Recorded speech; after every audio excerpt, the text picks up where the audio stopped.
Hello mga friend, mga ka-TJ friend. Eto na naman ang isang masarap na ulam. Tayo ay magpapaksiw na tilapia. At syempre papabunggahin natin yan mga kaibigan. At lalagyan natin yan ng karning baboy. Kaya naman ay sisimulan na po natin. Ayan, meron lang tayong kalahating kilong baboy.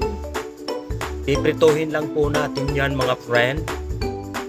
Tulad niyan hanggang sa mag-golden brown. Ayun. Halo-halo lang tayo. Ayan, kitang-kita nyo na mga kaibigan.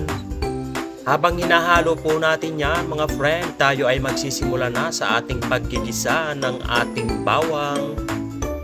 At syempre, isusunod na rin po natin yung ating sibuyas. Dahil paksiw ito mga kaibigan, syempre maglalagay po tayo ng luya. So ayan, halo-halo lang tayo. Syempre, meron din tayong kamatis. Ayan, pagsama-samahin na natin yan mga friend. Ang ating mga inilagay na sangkap. At yun, nakaready na rin yung ating tilapyang isda.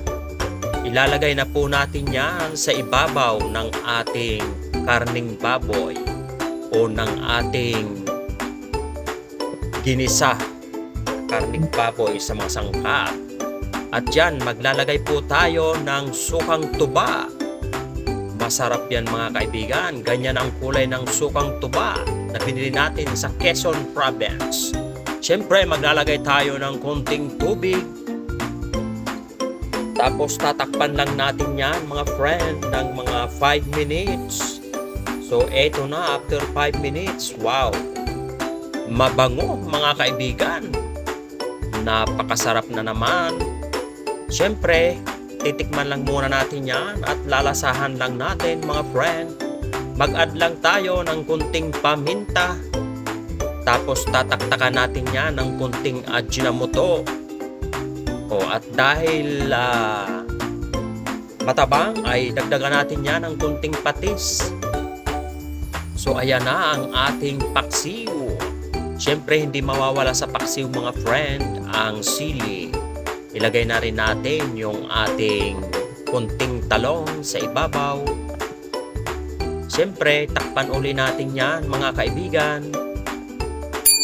At ito na nga mga friend, yung minsan na ang ating paksiw. Luto na mga friend.